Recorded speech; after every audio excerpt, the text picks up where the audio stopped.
जी मतलब ग्रेटेस्ट, आई मतलब इंटीजर और एफ मतलब फंक्शन। अब ये भी फंक्शन है, इसमें भी x का वैल्यू डालने से किसका वैल्यू आएगा, y का वैल्यू आएगा। देखिए आगे लिखेंगे कैसे, ग्रेटेस्ट में बोलेंगे किसको, ऐसे y बराबर x लिख करके, y बराबर बाबू x लिख करके और इस तरह का बड़ा ब्रैकेट दे दीजिएगा बाबू। ये देखिए ये मैट्रिक्स जैसा सिंबल, मैट्रिक्स नहीं है यहाँ पर, ये दूसरा चीज है। इसी बक्सा को इसी तरह से लिखा हुआ रहेगा तो इसी को कहते हैं greatest integer function of x।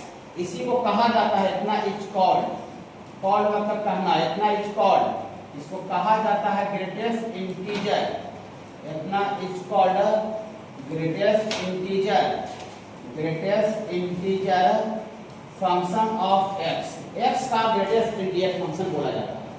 अगर आपको x के जगह पर अगर ऐसे लिखा हुआ है, इसको पढ़िएगा, आज के बाद से कहीं भी मिलेगा, हर एक जगह मिलेगा, पूरा कैलकुलस के लिए हम बोल रहे हैं, एक चैप्टर में नहीं मिलेगा, खाली फंक्शन नहीं मिलेगा, ठीक है। तो इसको पढ़िएगा, 4 का greatest integer, greatest integer of 4, greatest integer of 4, और हिंदी में बोलिएगा तो 4 का ग्रेटेस्ट इंटीजर, ठीक है बाबू। हाँ इसको पढ़ लीजिएगा ना। हाँ आप बोलिएगा सर ये भी फंक्शन है सर, हाँ ये भी फंक्शन है। अब फंक्शन है तो इसमें भी x का वैल्यू डालने से किसका वैल्यू आएगा, y का, इनपुट डालने से आउटपुट आएगा। जो भी फंक्शन है चाहे जैसा भी है, उसमें हम इनपुट डालेंगे, x के जगह पर कुछ इनपुट डालेंगे तो आउटपुट के रूप में कुछ रिजल्ट आएगा। फंक्शन मतलब आटा चक्की का मशीन है, उसमें कैसे हम गेहूं डालते हैं, प्रोडक्ट रूप में आटा आता है ना। हाँ हल्दी डालते हैं, प्रोडक्ट रूप में हल्दी पाउडर आता है, मिर्चा डालते हैं, प्रोडक्ट रूप में मिर्चा पाउडर आता है। उसी तरह से फंक्शन हमारी आटा चक्की का मशीन है, जो पीसने वाला, गेहूं पीसने वाला मशीन है, इसमें हम x के जगह पर इनपुट डालते हैं, आउटपुट के रूप में y का वैल्यू आता है। ओके बाबू, लेकिन इसमें वैल्यू कैसे आएगा, क्या आएगा, ये बताने जा रहे हैं। देखिए ठीक है, जैसे जैसे फंक्शन का वैरायटी चेंज करेगा वैसे उसमें आउटपुट निकालने का तरीका भी क्या होगा, वो चेंज करता जाएगा, लेकिन आउटपुट जरूर आएगा। ठीक है देखिए देखिए ग्रेटेस्ट इंटीजर बाबू ऐसा फंक्शन है, ग्रेटेस्ट इंटीजर का मतलब होता है just before integer, just before integer समझते हो ना। अगर इंटीजर फ्रैक्शन बता देते हैं, देखिए देखिए जैसे 4 3 6, ये सब जो लिखा हुआ 4 3 6 सब क्या है, इंटीजर लिखे, पूर्णांक इसको हिंदी में बोलते हैं, इंग्लिश में इंटीजर बोलते हैं। पूरा पूरी अंक, पूरा पूरी डिजिट, बटा सबका 1 है, ठीक है। -3 माइनस हो सकता है, -6 -10 -15 ऐसे इंटीजर है। और जैसे जो p बटा q के रूप में रहता है 4/3, ये इंटीजर नहीं है, इसको फ्रैक्शन बोलते हैं, फ्रैक्शन, ठीक। और जो फ्रैक्शन का जो वैल्यू आता है इसको हटा देगा तो डेसिमल में आएगा, पूर्णांक में आएगा, 3 डेसिमल दशमलव में आएगा।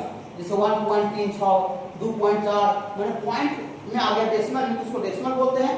और जिसमें आपका पूरा पूरी जो डिजिट है उसको क्या बोलते हैं बाबू, इंटीजर बोलते हैं, जानते होंगे, पहले बोल दीजिए। देखिए तो ग्रेटेस्ट इंटीजर फंक्शन का मतलब होता है बाबू ठीक उसके जस्ट बिफोर इंटीजर, ठीक उसके पीछे का पूर्णांक कितना है। जैसे फॉर एग्जांपल के तौर पर ऐसा बाबू देखिए, y बराबर 6.4 का ग्रेटेस्ट इंटीजर को कहते हैं, 6.4 का ग्रेटेस्ट इंटीजर। तो 6.4 का ग्रेटेस्ट इंटीजर का मतलब हुआ कि 6.4 जो अंदर में जो घुसा हुआ उसके ठीक पीछे का पूर्णांक हो गया, just before integer, just before integer. इसको नंबर लाइन पर हम ड्रॉ करेंगे, यहाँ 6 होगा और यहाँ पर 7 होगा, तो 6.4 अंदाज से यहाँ पर होगा, 6 और 7 के बीच में, तो 6.4 यहाँ पर रहा होगा।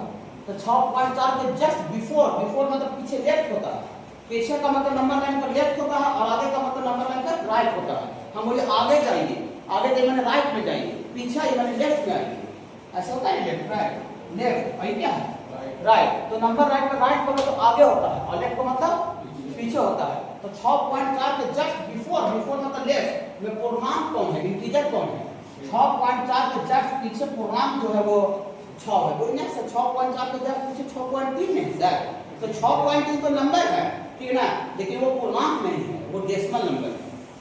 ये जो 6.4 के जस्ट बिफोर इंटीजर, इंटीजर 6 है, 6 पूर्णांक 6 है। तो 6.4 का ग्रेटेस्ट इंटीजर यहाँ पर पूछेगा तो 6.4 के जस्ट बिफोर पूर्णांक जो रहेगा उसका वैल्यू लिखेंगे, तो कितना लोगों 6.4 का ग्रेटेस्ट इंटीजर बहुत 6 होगा। अगर अंदर में खुद अगर इंटीजर घुसा रह गया, अगर अंदर में जो घुसा हुआ वैल्यू है अगर खुद पूर्णांक है, खुद इंटीजर है, तो इंटीजर है तो जस्ट अंदर वाला बाहर हो जाएगा। डेसिमल में रहने पर, फ्रैक्शन में रहने पर उसको पीछे वाला इंटीजर लेंगे, लेकिन अंदर में अगर खुद इंटीजर घुस गया तो उसका वैल्यू वही हो जाएगा। उन्हीं कैसे सर क्या बोल रहे हैं इससे, जैसे y बराबर आपको 6 का ग्रेटेस्ट इंटीजर कहते हैं, तो 6 जो अंदर में जो नंबर घुसा हुआ है ग्रेटेस्ट स्ट्रिंग के अंदर खुद क्या है, ये इंटीजर है, डेसिमल फ्रैक्शन है मेरे को, ये 6 पूर्णांक इंटीजर, तो 6 इंटीजर का ग्रेटेस्ट इंटीजर कहेगा तो अंदर वाला डायरेक्ट बाबू बाहर 6 निकल जाएगा। 10 का कोई ग्रेटेस्ट इंटीजर कहेगा तो 10, 15 का ग्रेटेस्ट इंटीजर कहेगा तो 15। लेकिन अगर डेसिमल में फ्रैक्शन में नंबर रहेगा तो जस्ट उसके पीछे वाला इंटीजर लिखना है। जैसे एक और एग्जांपल लेते हैं, जैसे y बराबर आपको मान लेते हैं बाबू, आपको 5.9 का ग्रेटेस्ट इंटीजर कहेगा, 5.9 का 5.9 का ग्रेटेस्ट इंटीजर, 5.9 का ग्रेटेस्ट इंटीजर, इसका मतलब हुआ कि 5.9 के जस्ट पीछे वाला पूर्णांक कौन है, 5.9 के पीछे वाला पूर्णांक। तो नंबर लाइन बनाइए, यहाँ 4 होता है, 5 होता है, 6 होता है, तो 5.9 कहाँ होगा नंबर लाइन पर, 5 और 6 के बीच में ना बाबू, 6 से सटा करके आगे भरे नंबर लाइन का जानकारी है बाबू इसमें। हाँ, यहाँ पर बाबू जो होगा ये 5.9 यहाँ पर होगा, और 5.9 के जस्ट बिफोर इंटीजर, बिफोर का मतलब लेफ्ट होता है नंबर लाइन पर, और आफ्टर का मतलब राइट होता है। तो 5.9 के जस्ट पीछे वाला पूर्णांक कौन है बाबू, 5 है, बोलिए ना 6 नहीं हो, 6 तो बाद में आ रहा है, पहले देखना, पहले पीछे, पीछे आगे नहीं देखना, पीछे देखना है, जस्ट पीछे वाला इंटीजर। तो 5.9 के जस्ट पीछे वाला इंटीजर कौन है बाबू, 5, तो 5.9 का ग्रेटेस्ट इंटीजर बाबू 5 हो जाएगा। समझ पा रहे हो? देखिए, और जैसे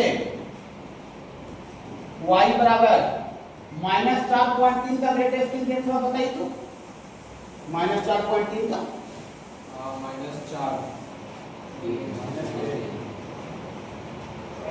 -4.3 का -3 होगा कि -4 होगा, या कोई दूसरा होगा, ऐसे -4 होगा क्योंकि लेफ्ट साइड वाला ना, हाँ लेफ्ट साइड में 4 होगा, -4। चलिए देख लेते हैं, देखिए देखिए -4.3 का तो इंटीजर तो नहीं बाबू, तो डेसिमल नंबर है, ठीक है, फ्रैक्शन है। तो यहाँ पर नंबर लाइन का जानकारी तो हम 12th में मान के चलेंगे सब बच्चा को होगा, ठीक है, 12th में नंबर लाइन का जानकारी तो नहीं दिया जाता बाबू, ठीक है। यहाँ नंबर लाइन पर बाबू, नंबर लाइन पर बाबू यहाँ पर -4 है, और यहाँ पर क्या होता है बोलिए, -3, और इसके और पीछे कितना होगा, -5, इसे जानते हैं सब थोड़ा सा, हाँ जरूर जानते हो बाबू, सब बच्चा जानते हो। तो -4.3 नंबर लाइन पर को डिनोट करने के लिए बोले जगह पोजीशन ढूंढ करके, तो कहाँ पर बनेगा, ई गैपिंग में -4.3 होगा, ई गैपिंग ई वाला गैपिंग होगा, हाँ, तो -4.3 अंदाज से यहाँ होगा, अंदाज से बाबू, एग्जैक्ट लेने का आवश्यकता नहीं है, अंदाजे लगाइए, लेकिन खाली गैप ठीक रहना चाहिए, गैप। तो -4.3 यहाँ हुआ, और ठीक इसके जस्ट बिफोर पूर्णांक, देखिए किनको बच्चा सब गलती हो गई, कोई बच्चा -4 बोले तो -3 बोल रहे थे, नहीं इसका -4 होगा ना -3 होगा, -3 तो बहुत ज्यादा आगे है, वो तो खैर पॉसिबल नहीं है, ठीक है बाबू। -4 लेफ्ट में नहीं है, बिफोर नहीं है, -4 तो आफ्टर बाद में आ रहा है, हाँ जस्ट बिफोर इंटीजर देखना है। तो -4.3 के बिफोर पूर्णांक कौन बाबू, -5, तो -5 हो जाएगा। तकलीफ है क्या बाबू, तकलीफ है नहीं, ठीक है बाबू। चलिए ठीक है, तो आप ग्रेटेस्ट के बारे में समझ गए, लेकिन हमको इसका बाबू ग्राफ चैप्टर में ग्राफ स्टडी करना है, इसका इस फंक्शन का फिगर क्या होगा, ग्राफ क्या होगा, ठीक है। देखिए देखिए ग्राफ ऑफ y बराबर ग्रेटेस्ट इंटीजर x, देखिए पूरा डिटेल संभाग बता दे, डिस्क्रिप्टिव बता दे, दोनों ऑप्शन याद करना पड़ता है सर, डिटेल्स बता दें, डिटेल्स बता दें तो 2-3 मिनट का समय लगेगा, बता देते हैं, देखिए बता देते हैं, रिकॉर्ड भी हो रहा है तो उसमें भी चल जाएगा, उसको सोचा जाए लगता है डायरेक्ट मिलता है, ठीक है। ये सब कैसे हो रहा है वो जवाब मिल जाएगा, y बराबर x स्क्वायर सब डायरेक्ट रहेगा, आपका नंबर होता है, ठीक है। देखिए ग्राफ जो है बाबू, उसमें x का कोई वैल्यू डालते जाइए और y का वैल्यू निकालिए। जैसे आपको लीनियर का कोई ग्राफ आता था बच्चा में, लीनियर का ग्राफ 9-10 क्लास में क्या करते थे, x डाल के कुछ y निकालते थे, अब x डाल के और कुछ y निकालते थे, ये दोनों पॉइंट को क्या करते थे, मिला देते थे, फिगर आता था कि नहीं। माने ग्राफ बनाना है तो x आपको इनपुट के तौर पर डाल कर आउटपुट निकालना पड़ेगा y, अब इस सबको मिलाना पड़ेगा, तब उसका फिगर दिखेगा, चित्र दिखेगा। देखिए इसमें क्या करते हैं बाबू, देखिए इसमें क्या करते हैं, सबसे पहले बाबू हम x का वैल्यू अपना मन से ले रहे हैं कि x का वैल्यू बाबू 0 और 1 के बीच में होगा, तो y का वैल्यू क्या होगा, हाँ y बराबर ग्रेटेस्ट इंटीजर, ये y का वैल्यू क्या होगा जब x का वैल्यू इतना होगा तो, ठीक है, रुक जाइए बोलिए सर ये अपना मन से गणेश आ गए 0 से 1। देखिए हम बाबू ऐसे कोऑर्डिनेट सिस्टम बनाते हैं, तो कोऑर्डिनेट सिस्टम बनाते हैं तो कुछ पॉइंट इधर सटाते लेते हैं पॉजिटिव वाला, कुछ पॉइंट नेगेटिव वाला लेते हैं, तब ना ग्राफ बनेगा। हम दूसरा वैल्यू भी ले सकते थे, लेकिन आगे बाबू हम लोग जब कोऑर्डिनेट सिस्टम स्टार्ट करते हैं तो छोटा छोटा वैल्यू स्मॉलेस्ट वैल्यू लेते हैं। लेकिन आप एक बात से और आश्चर्य किए होंगे कि सर आप एक्स का वैल्यू इंटरवल में क्यों लिए 0 से 1 0 से 1।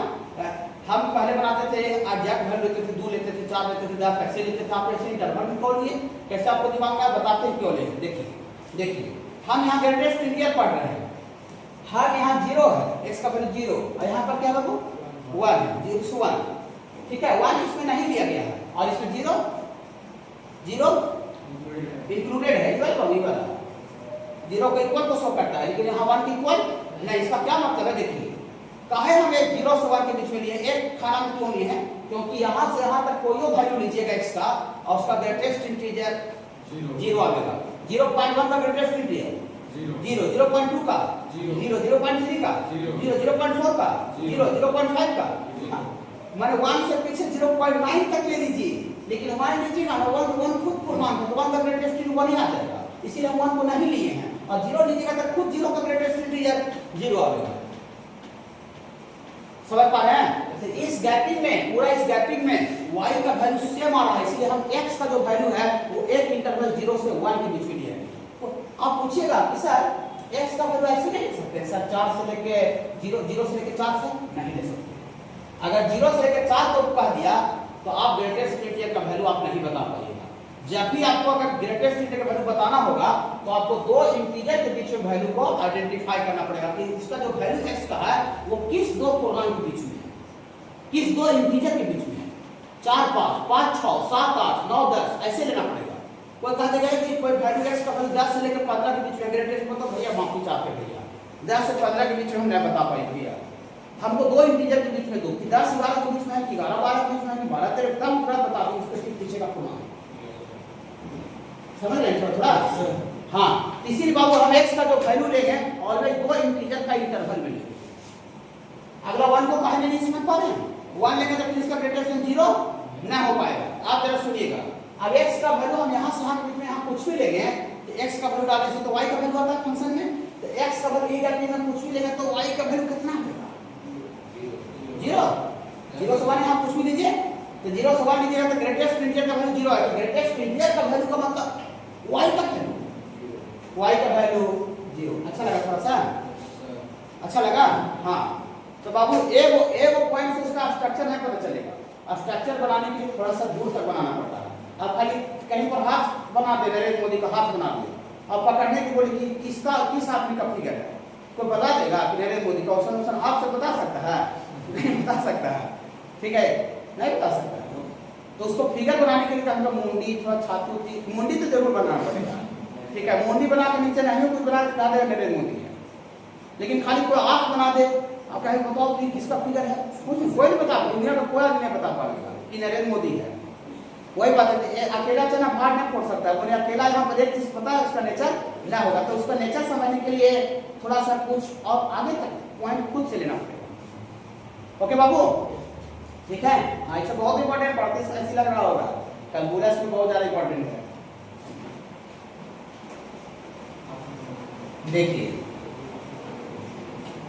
अब x का वैल्यू थोड़ा सा और 2 से पीछे और 1 के छोटा है बराबर, काहे एक ही इंटरवल में काहे ले रहे हैं समझ रहे हैं ना, बता दिए। और यहाँ छोटा का पीछे वाला इंक्लूड है और अगला इंक्लूड काहे नहीं करते हैं, जो समझ रहे हैं 2 को इंक्लूड करेंगे तो उसका ग्रेटर 1 नहीं आ पाएगा, तो ये रह जाएगा, सिर्फ 2 को छोड़ना पड़ रहा है ताकि इसका वैल्यू ग्रेटर 1 लिख पाए। तो देखिए ये मैच में रहेगा तो y बराबर कितना रहेगा आपको 1, डायरेक्ट y लिख दिए, x का वैल्यू डालने डायरेक्ट y आता है। हाँ, आगे थोड़ा सा बोलिएगा x का वैल्यू 3 से छोटा बराबर 2 से बड़ा बराबर, तब y बराबर कितना देगा 2 ना देगा, 2 से 3 के बीच में है, ये 2 लिखे हो, 2 से 3 के बीच में लिखे तो 2 आ जाएगा। एक आध को नेगेटिव भी ले लीजिए, नेगेटिव में इतने से लक्षण पता चल जाएगा, लेकिन एक आध को नेगेटिव भी ले लेते हैं। चलिए नेगेटिव ले लीजिए, नेगेटिव x का वैल्यू 0 से छोटा और -1 से बड़ा बराबर, इस बीच में 0 से -1, इसका ग्रेटेस्ट इंटीजर से -1 आ जाएगा ना। हाँ, तो यहाँ y बराबर कितना देगा बाबू -1 एक बात और लीजिए, -100 के पूरा कर दीजिए। यहाँ -1 से -2 से बड़ा है ना, -2 से बड़ा बराबर और -1 से छोटा। इसका कितना मिलेगा?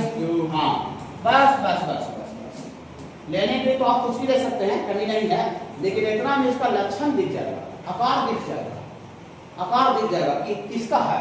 समझे बाबू? हाँ समझ रहे ना, मतलब इसका नेचर दिख जाएगा कि इसका नेचर क्या है, किस तरह का इसका फिगर आ रहा है। देखिए ये अपने मन से पॉइंट लिए हैं, कुछ वैल्यू पॉजिटिव में छोटा छोटा, कुछ वैल्यू नेगेटिव में। ठीक है, देखिए अब दुनिया का किसी भी फंक्शन का ग्राफ बनाना हो तो सबसे पहले कोऑर्डिनेट सिस्टम बनाना पड़ता है। कोऑर्डिनेट सिस्टम का मतलब y एक्सिस और x एक्सिस। ये नहीं लीजिए, ये नहीं बनाइएगा कि ये सब पॉइंट कहां पर होगा, ये सब वो पता नहीं चलेगा आपको। पता चलेगा ये बनाने से नहीं। यहाँ पर x का वैल्यू 1 ले लीजिए, यहाँ x का वैल्यू 2 और x का वैल्यू 3। यहाँ पीछे ले लीजिए -1 -2 बस करते हैं, और y एक्सिस पर y का वैल्यू लीजिए y और 1 y और 2, और आगे पीछे होगा। इसको थोड़ा सा छोटा कर दें,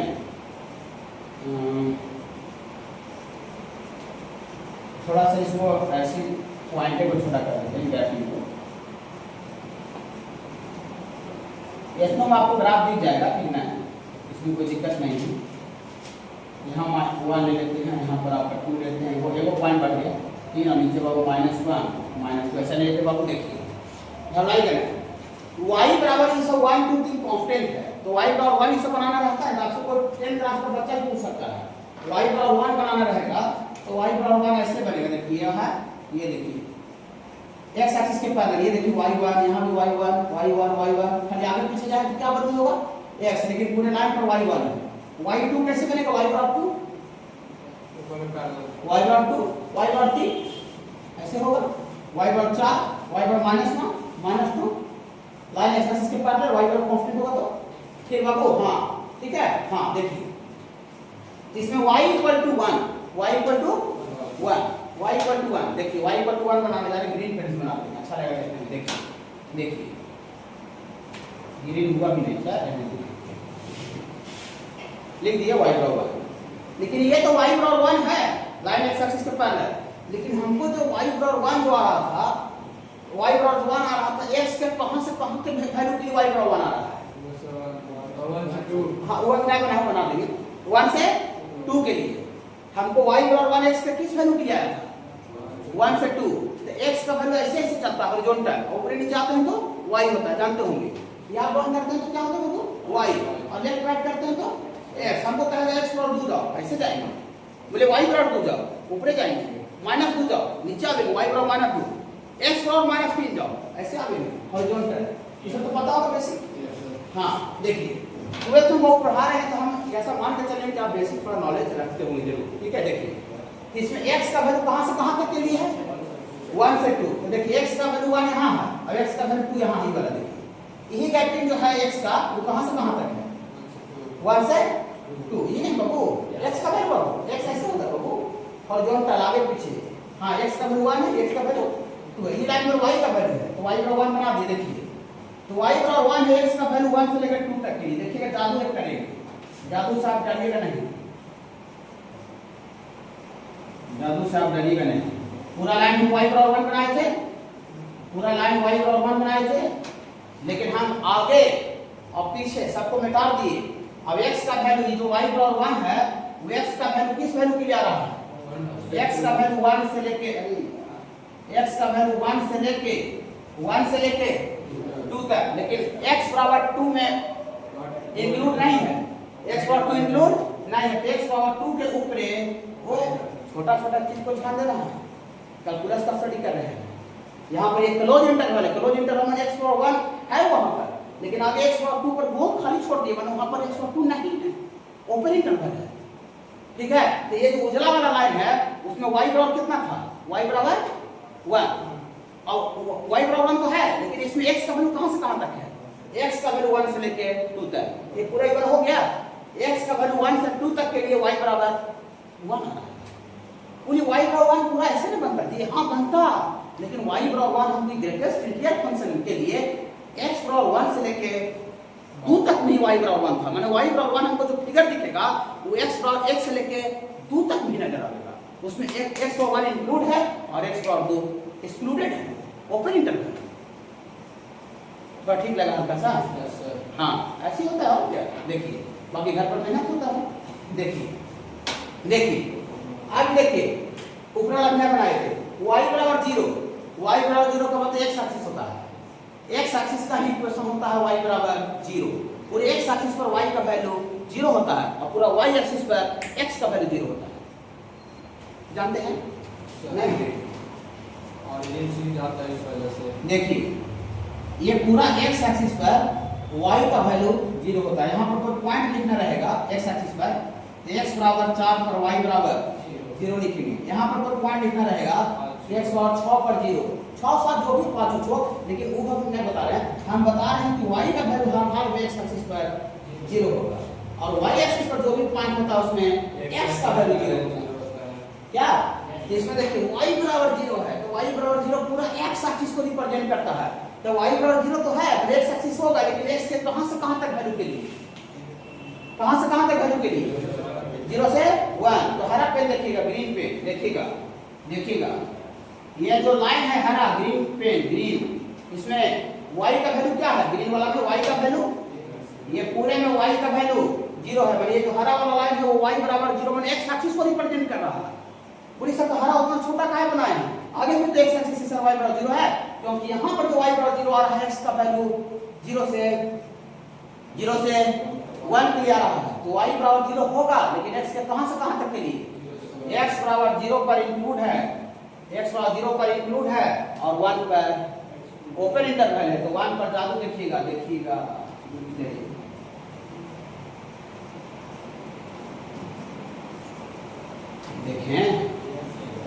देखिए हरा वाला लाइन y बराबर 0 है माने x एक्सिस, लेकिन x के किस वैल्यू के लिए, x के किस वैल्यू के लिए दिख रहा है, 0 से लेके 1, 0 इसमें है लेकिन 1 इसमें इंक्लूडेड है। यही जो 1 यहाँ हटा ना 1 ऊपर चल गया पॉइंट, माने यहाँ से 1 जो डेरा खाली हुआ तो 1 ऊपर चल गया y बराबर 1 पर।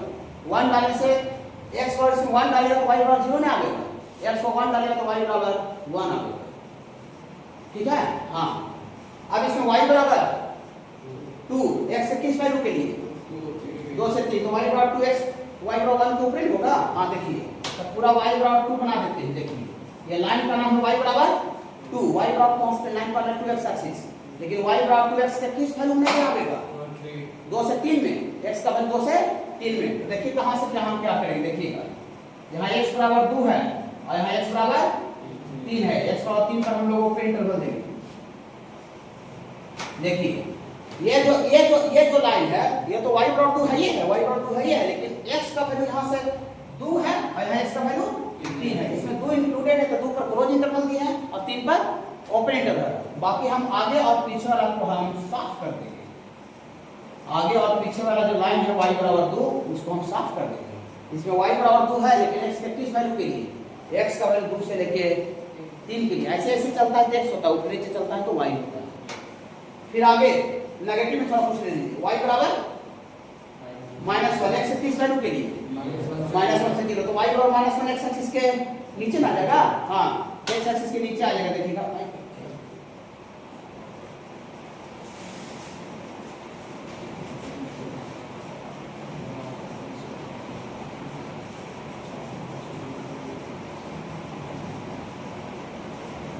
देखिए y बराबर -1 है हरा वाला, लेकिन इसमें y बराबर -1 है, y बराबर -1 नीचे, लेकिन x के कहां से कहां तक वैल्यू है, इसमें x का वैल्यू 0 से लेके -1, इसमें -1 पर इंक्लूड था और 0 पर एक्सक्लूडेड था, इसलिए इसमें x बराबर 0 पर मान y एक्सिस पर एक्सक्लूडेड रखे हैं और x बराबर -1 पर क्लोज इंटरवल रखे हैं।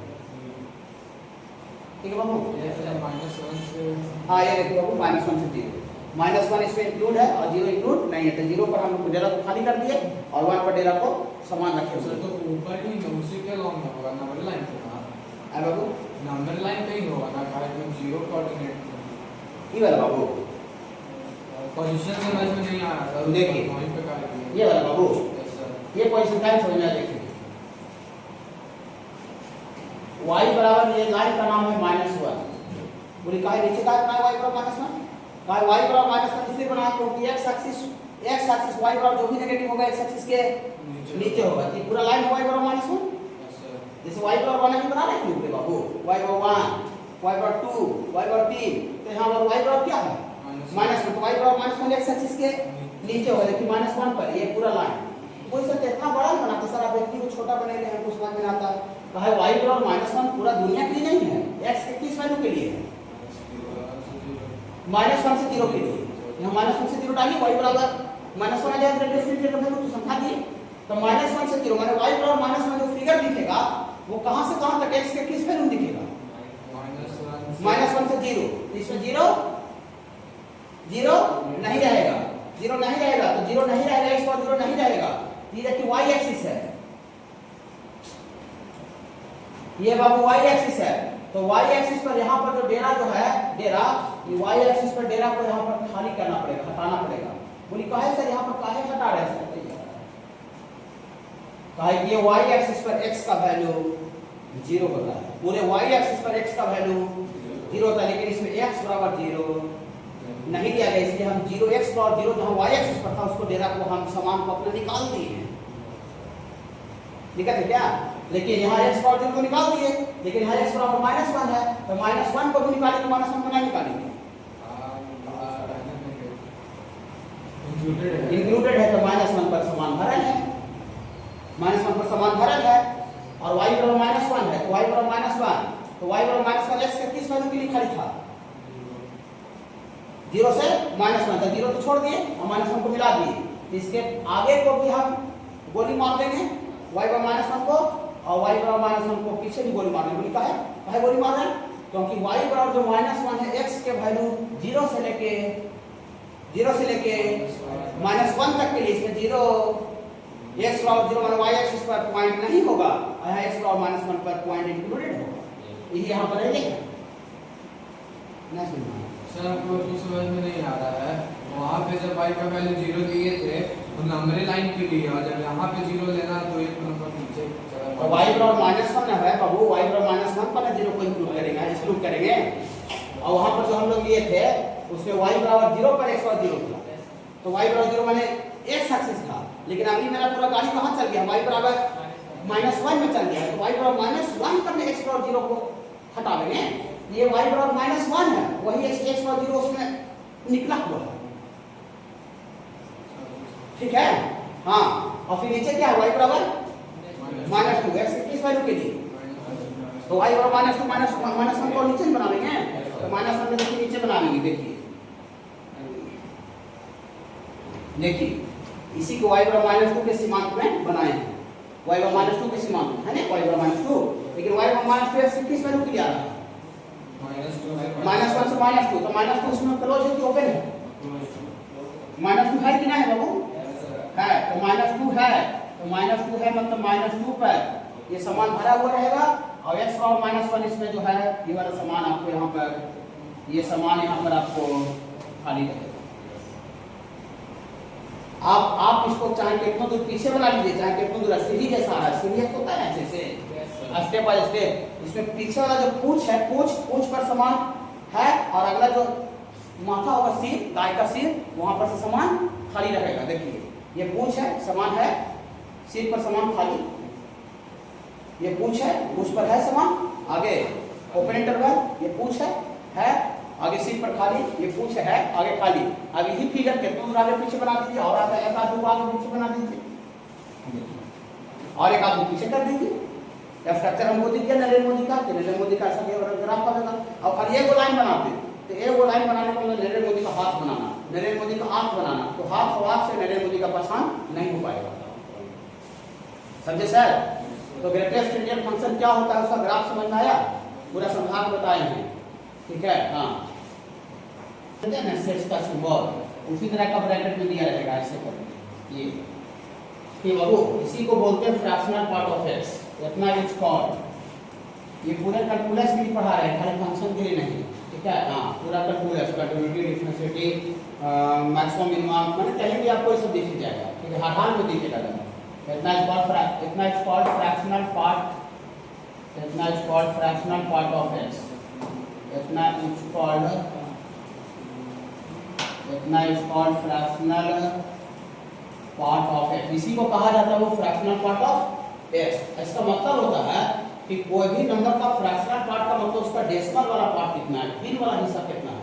जैसे आपको ऐसे देखिए, आपको फॉर एग्जांपल y बराबर 4.4 का फ्रैक्शनल पार्ट कर दें, 4.4 का फ्रैक्शनल पार्ट क्या होगा, तो 4.4 का फ्रैक्शनल पार्ट, इसका मतलब क्या हुआ कि 4.4 को कोई बच्चा ऐसे लिख सकता है 4 + 0.4, तो 4 जो है वो पूर्णांक वाला हिस्सा है, इंटीजर समझते हैं, पूर्णांक।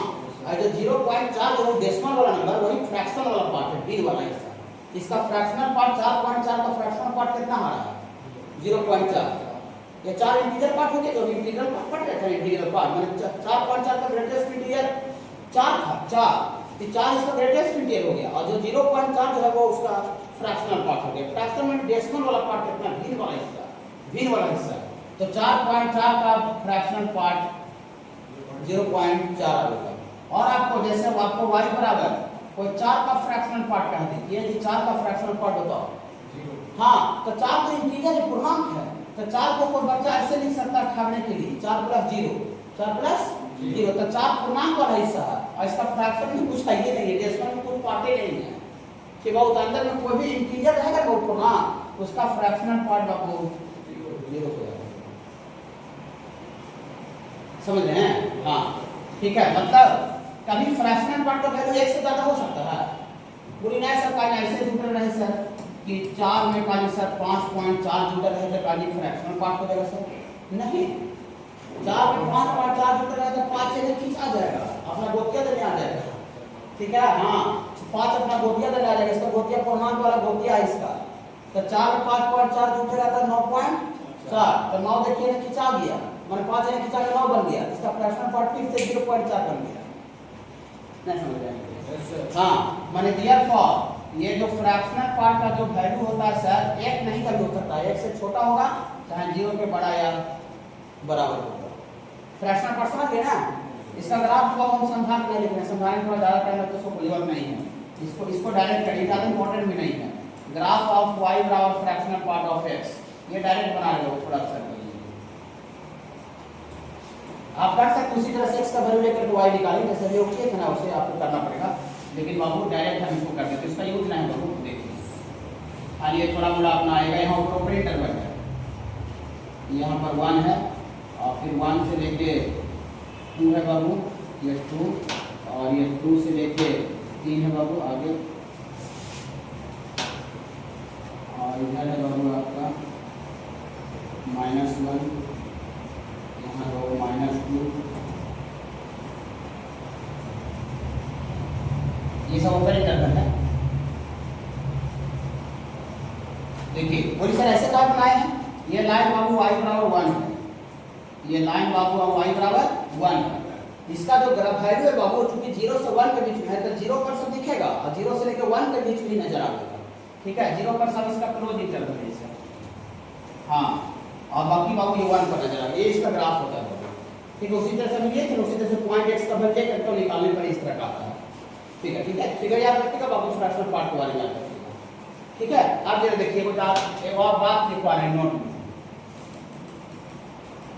एक चीज बात तुमने पढ़ा रहे हैं, खाली इतने समझ लिया कि हम 14 साल एक्सपीरियंस में रहा है, ठीक है, तो 14 साल एक्सपीरियंस बहुत होता है, तो हमको सब पता है कि कहाँ पर क्या बताना चाहिए, बच्चा को कितना बताना चाहिए, ठीक है, जिससे जरा से एक पैसा का डाउट नहीं करना है कि सब क्या पढ़ा रहे हैं, ठीक है। देखिए नोट में क्या लिखेंगे, देखिए जैसे सपोज करते हैं बाबू, सपोज करते हैं लेट x के जगह पर बाबू हम 5.6 लेते हैं, x के जगह पर कोई नंबर कितना नहीं बाबू 5.6, अपने तरफ से एक कुछ ले सकते थे 5.6, x के जगह पर लिए, x के जगह पर 5.6, तो दिया फॉर अगर हमको कोई पूछ देती है जी 5.6 का ग्रेटेस्ट इंटीजर बताओ जी, अभी जो बता रहे थे 5.6 का ग्रेटेस्ट इंटीजर 5, अभी तो इसके पीछे बता रहे थे, तो 5.6 का ग्रेटेस्ट इंटीजर 5 आवेगा, आवेगा, आवेगा, और एंड 5.6 का अगर कोई पूछे कि ये जी 5.6 में तुम x के जगह पर लिए हो जी 5.6, इसका तुम फ्रैक्शनल पार्ट जरा बताओ जी, मजा आ जाए, 0.6, हाँ तो 0.6, कोई दिक्कत नहीं है, कोई तकलीफ नहीं। आप जरा देखिएगा, ये x का फ्रैक्शनल पार्ट है और x का ग्रेटेस्ट इंटीजर पार्ट, x के जगह पर 5.6 लिए हैं, है ना। तो देयरफॉर हम लोग लिख सकते हैं, इसका मतलब देयरफॉर 5.6 को कोई बच्चा 5.6 को कोई बच्चा 5 प्लस 0.6 लिख सकता है कि नहीं? हाँ, तो ये देखिए x है, x के जगह पर 5.6, तो ये x है कि x का ही ग्रेटेस्ट इंटीजर का वैल्यू है। GIF प्लस हाँ, फ्रैक्शनल पार्ट ये जो 5 है वो किसका वैल्यू है? 5.6 का ग्रेटेस्ट इंटीजर का ना। हाँ, तो अगर ये x है तो ई वाला जो वैल्यू है ये x का ग्रेटेस्ट इंटीजर GIF का वैल्यू है। गलत बोल रहे हैं क्या? नहीं, और 0.6 x का ही पार्ट है। हाँ, तो ये फ्रैक्शनल पार्ट है, फ्रैक्शनल पार्ट। दिक्कत होगा तो टोक दीजिएगा। ये कहां से कौन सा जादू से समझ आ रहा? आपको क्लियर दिख रहा है कैसे कहा हो रहा है। x का वैल्यू माने 5.6 का वैल्यू, 5.6 का ग्रेटेस्ट इंटीजर और ये 5.6 का फ्रैक्शनल पार्ट। ओके, तकलीफ है? नहीं। तो अब यहाँ से ये रिलेशन याद रखिएगा। अब यहाँ से बहुत जगह क्वेश्चन बनाइएगा अलग अलग कंटिन्यूटी में, डिफरेंशिएटी में, फंक्शन में, तो कहीं कहीं पर इसका वैल्यू रह सकता है, कहीं पर इसका वैल्यू रह सकता है। यहाँ से दोनों में से किसी का वैल्यू रहेगा तो निकाल लेंगे। यहाँ से इसका वैल्यू रहेगा ग्रेटेस्ट इंटीजर x का कि प्लस वाला n आ जाएगा, n पहले से था x और वो n आ जाएगा तो x का फ्रैक्शनल पार्ट है। सभी आप उसी से आया है निकल के। बाबू इसको इधर ही रखी वाला नहीं चले बाबू, तेरे लाए थी आगे माइनस हो गया। हाँ, अगर फ्रैक्शनल पार्ट का वैल्यू यहाँ कुछ रहता है, फ्रैक्शनल पार्ट का वैल्यू बहुत जगह पर आता है। फ्रैक्शनल पार्ट पूछेगा p वाला ग्रेटेस्ट इंटीजर इधर आ जाएगा तो x minus greatest integer x, मैंने इसी पॉइंट से सब नीचे वाला आया।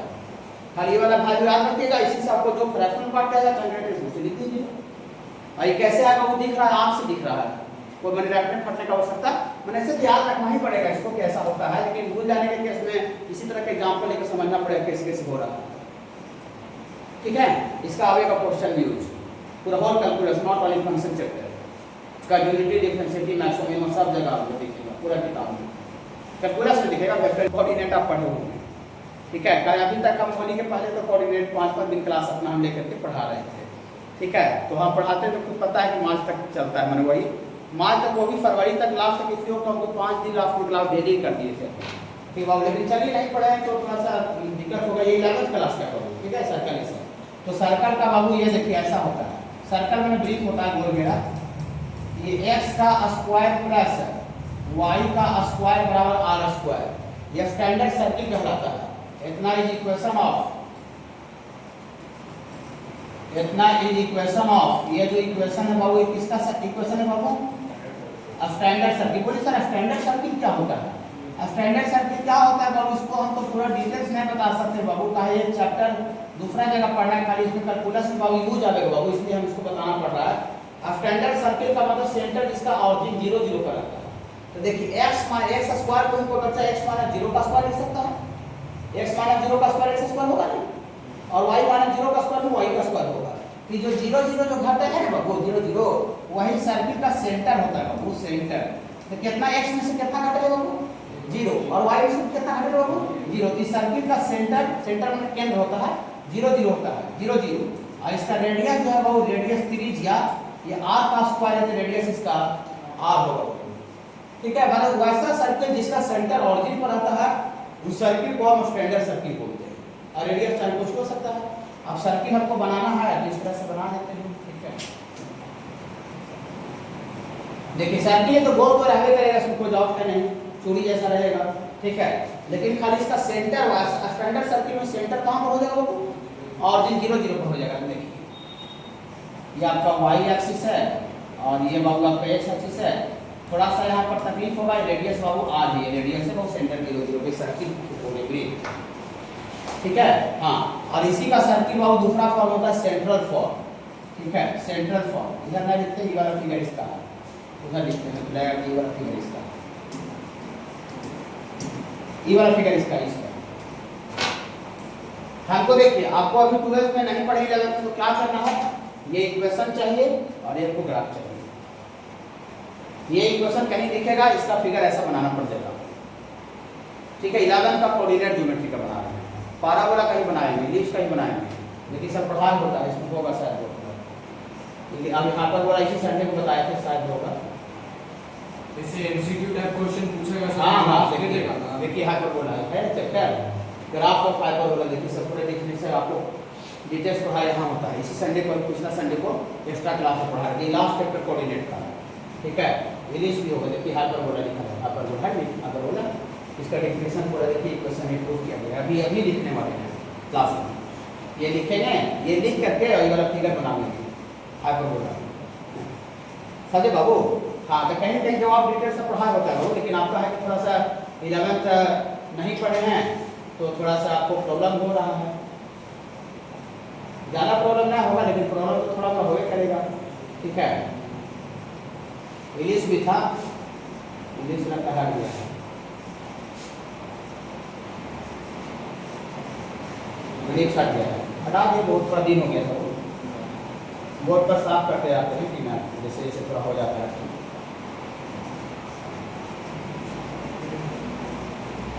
चलिए ज़्यादा चिंता नहीं कीजिएगा, चिंता बस अभी ये करना है, ठीक है।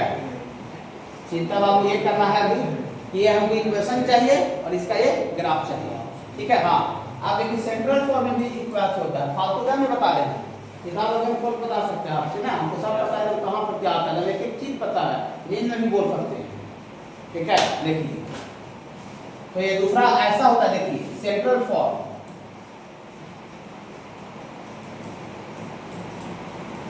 सेंट्रल फॉर्म देखिए ये 0 0 खाली खत्म है ना, वहाँ 0 0 छुड़ा के कोई जैसा तैसा पॉइंट रहता है, मैंने सेंटर ऑरिजिन पर रह के कोई जैसा तैसा पॉइंट पर होता है, कैसे होगा देखिए। x माइनस 0 का स्क्वायर ना लिखेंगे, x माइनस अल्फा लिखते हैं, अल्फा का स्क्वायर y माइनस बीटा का स्क्वायर। देखिए जब 0 0 घटा था तो इसका सेंटर 0 0 हुआ, यहाँ 0 0 के जगह पर कितना घटा है, अल्फा बीटा ना, अल्फा बीटा ना, ये रूप और ये रूप दोनों सेम रूप है बाबू, खाली यहाँ 0 0 है तो 0 0 का रंग वैसा आ गया, यहाँ 0 0 नहीं है तो इसका सेंटर जो होगा, सेंटर ये कितना होगा बाबू, अल्फा बीटा, यहाँ पे r स्क्वायर है, r स्क्वायर के इसका रेडियस भी कितना होगा बाबू r, तो सर्किल तो है तो गोले रहेगा, इसमें कोई डाउट नहीं कि गोल रहेगा, ठीक है, गोल रहेगा। देखिए सर्किल है तो गोल ही रहेगा, सर्किल है तो गोल ही रहेगा, लेकिन खाली इसका सेंटर जो यहाँ 0 0 पर नहीं हो करके सेंटर को जैसा तैसा पॉइंट पर बाबू यहाँ पर अल्फा कॉमा बीटा पर चल जाएगा बाबू सेंटर, ठीक है, अल्फा कॉमा बीटा। देखिए सेंटर इसका ऑरिजिन पर है, उनको जैसा जैसा पॉइंट पर चल गया अल्फा कॉमा बीटा। क्वेश्चन बनाएगा तो अल्फा बीटा जब 4 3 2 6 माइनस 3 4 तो एक चीज कुछ भी हो सकता है, तो जो सेंटर रहेगा वहाँ पर सेंटर ले करके खाली गोल बना देंगे तो सर्किल ब्रिज बन जाएगा। इस रूप में रहेगा तो स्टैंडर्ड सर्किल होता है, ठीक है। सर्किल का 2 ही रूप पढ़ना है, सर्किल के बाद कोऑर्डिनेट ज्योमेट्री का चैप्टर पाराबोला, पाराबोला, ठीक है, ज्योमेट्रिकल ग्राफ नाम है इसका, मैंने ज्योमेट्री में जो था 11th में उसका ग्राफ यहाँ पर यूज है, कि बहुत यहाँ पर लिखेंगे दूसरा number graph of parabola, graph of parabola. Parabola का बाबू ऐसा होता है वाई स्क्वायर बराबर 4x, इसे तो चाहिए तो चाहिए, इसको कहा जाता है इतना इज कॉल्ड स्टैंडर्ड पाराबोला, इतना is called standard parabola. Standard parabola का मतलब इसका बाबू वर्टेक्स जो है वो ऑरिजिन 0 0 पर रहता है, ऐसा देखिए,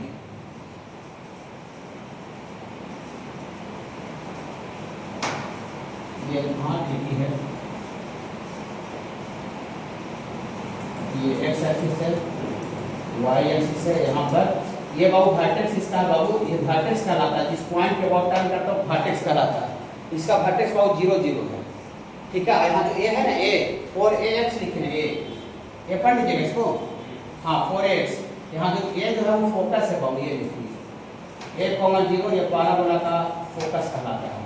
इसका पढ़ाई होता है बहुत एक एक टर्म डिफाइन होता है, देखिए थोड़ा बताते हैं, हाइपरबोला बताते हैं, उसे लगता है इसी तरह रटवाता है। देखिए ट्रांसवर्स एक्सिस क्या होता है, देखिए लेटस वेक्टर क्या होता है, सेंटर क्या होता है, सेंट्रिसिटी क्या होता है, पाराबोला इसी के लिए होता है, नहीं फॉर सब के लिए होता है।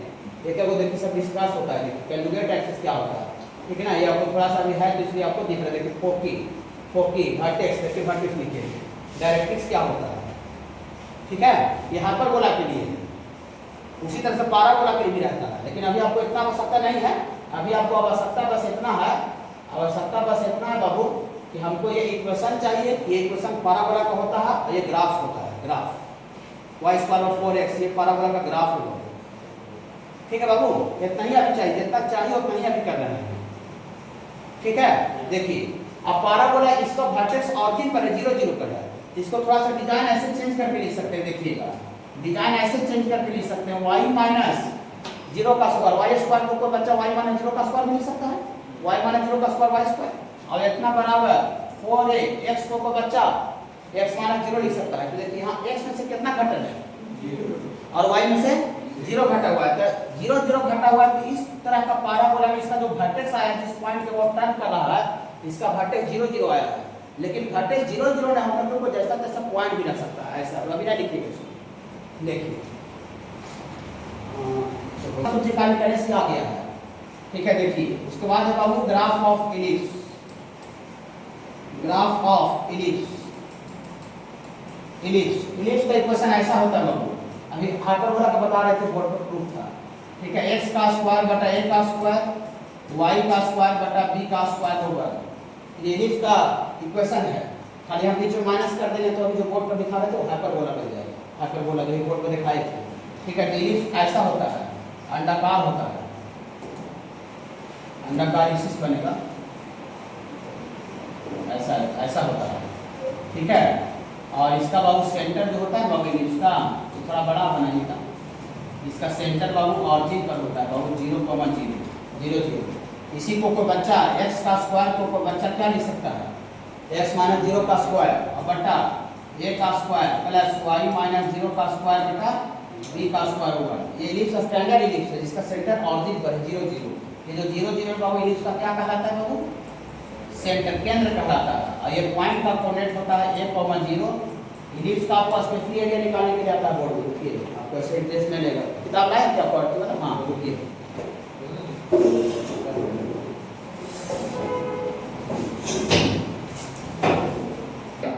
तो ये इलिप्स से बनेगा, लेकिन इलिप्स बनेगा लेकिन जमीन पर खड़ा हो जाएगा, ऐसे हो जाएगा, ऐसे हो जाएगा, समझे, ऐसे हो जाएगा। देखिए इसमें आपको सेंटर यहाँ पे 0 पर है, ये आपको x है, लेकिन देखिए इसमें आपका 1,0 ये वर्टेक्स कहलाता है, ये 0,b इसमें दिख रहा होगा बाबू, इसमें दिख रहा होगा b जो e वाला है ज्यादा है, e वाला क्या है बाबू, क्या है ना लग रहा है काम, देखिए लग रहा है काम है ज्यादा है, तो ज्यादा ऊपर ऐसे ज्यादा हो गया, ऐसे खिंचा के ज्यादा तो ज्यादा क्या तो वर्टिकल हो गया, लंबवत हो गया वर्टिकल, और इधर वाला बाबू इधर वाला कम गया, समझे कि वर्टिकल इलिप्स कहलाता है, लंबवत इलिप्स।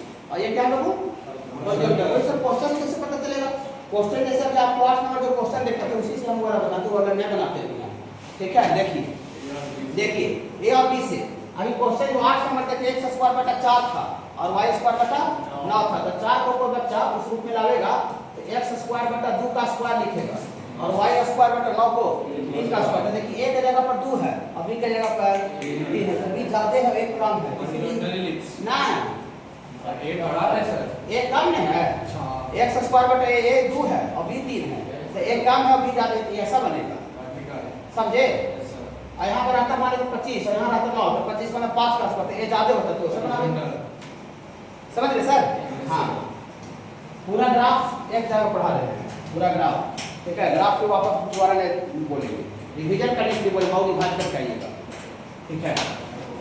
और इसी का तीसरा फॉर्म सेंटर ऐसा रह सकता है, देखिए x माइनस 0 का स्क्वायर है, इसको ऐसे लिख सकता है x माइनस अल्फा का स्क्वायर बटा a का स्क्वायर और y माइनस बीटा का स्क्वायर बटा b का स्क्वायर हुआ, तो यू इलिप्स का फॉर्म है। लेकिन खाली यहाँ जो सेंटर 0,0 है, यहाँ सेंटर 0,0 नहीं होकर के अल्फा कॉमा बीटा हो जाएगा, ओके। हाँ, यहाँ पर खाली सेंटर जो हो जाएगा बाबू, सेंटर ये अल्फा कॉमा बीटा हो जाएगा और इलिप्स है, इलिप्स तो बनेगा ही।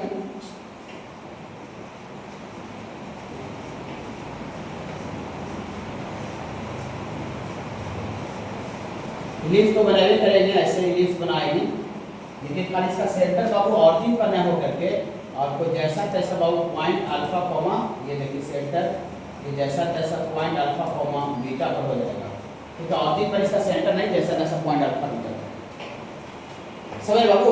और हाइपरबोला का यूज ना के बराबर आएगा, हाइपरबोला का यूज ना के बराबर आएगा, लेकिन हम पढ़ा रहे हैं तो देते हैं, कितना नंबर दे रहे हैं, 3-4 नंबर। ये आपका ग्राफ ऑफ हाइपरबोला, हाइपरबोला की इक्वेशन x का स्क्वायर बटा a का स्क्वायर हर बीच में माइनस हो जाता है। अभी बोर्ड पर पूरा प्रूफ के साथ आपको दिख रहा था, बोर्ड पर प्रूफ के साथ दिख रहा था, इसीलिए इसमें कोई दिक्कत नहीं है,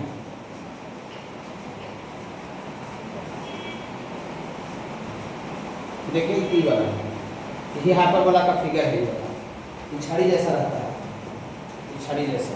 एक इसका पार्ट इधर है ऐसे करके और दूसरा पार्ट ये वाला है, ठीक है। ये देखिए प्रूफ इसका किया हुआ इक्वेशन यहाँ देखिए, प्रूफ है ना, देखिए प्रूफ है ना, ये क्लास में पढ़ा हुआ है वही वाला है। देखिए आप एक्स का स्क्वायर बटे ए का स्क्वायर माइनस वाई का स्क्वायर बटा बी का स्क्वायर हुआ, it is equation of a standard hyperbola, लिखा हुआ है ना। इसमें तो अच्छा लग रहा होगा देख के, ठीक है, काई वाला था भी बोर्ड पर, तो खाली हमको उतना मतलब ना है, यहाँ उतना मतलब नहीं है। 11 का जो बात यूज होगा 12 में बहुत बेसिक यूज होता है, सब ये अंदर से गिनती थोड़ी यूज होगा, बेसिक ऊपर ऊपर तेरा परत। देखिए इसका ग्राफ बना लेंगे, इसका ग्राफ इसका नहीं मिला देगा, अभी हमको एको क्वेश्चन में नजर नहीं आ रहा था, ठीक है बाबू, ऐसा इसका ग्राफ होता है, ठीक है सर। तो इतने तक जो मेडिकल ग्राफ आएगा, सर्किल का पाराबोला एलिप्स होता है, तो क्वेश्चन में सर्किल पाराबोला एलिप्स दिख रहा है, हाइपरबोला नहीं दिख रहा है, यहाँ से बनाना था क्या ऑफिस से, हाँ थोड़ा बना दीजिए। अच्छा लगता है बाबू? अब आपको अच्छा लग रहा है तो थोड़ा सा आपका ही मेहनत है, ठीक है। एक तरफा का टीचर का मेहनत से अगर अच्छा आपको लगता है ना, तो हम रात की मेहनत करने के लिए रेडी हैं, लेकिन आपको ऐसा मैंने पढ़ाई बनाया है कि ऐसा काम ही है, इससे बच्चा मेहनत करेगा तब जाके बच्चा को भी अच्छा लगेगा, और टीचर कितना ही मेहनत करेगा लेकिन बच्चा मेहनत नहीं करेगा तो बच्चा को अच्छा नहीं लगेगा। अगर खाली हमको अच्छा करने से आपको अच्छा लगता तो हम रात दिन मेहनत करने के लिए रेडी हैं, ठीक है, पूरा का पूरा 100% होने के लिए रेडी है, लेकिन उतना मेरे पास में है ही नहीं है, ठीक है। आप ही मेहनत कीजिए तब आपको भी मजा आएगा, हमको भी मजा आएगा। नेक्स्ट करते हैं।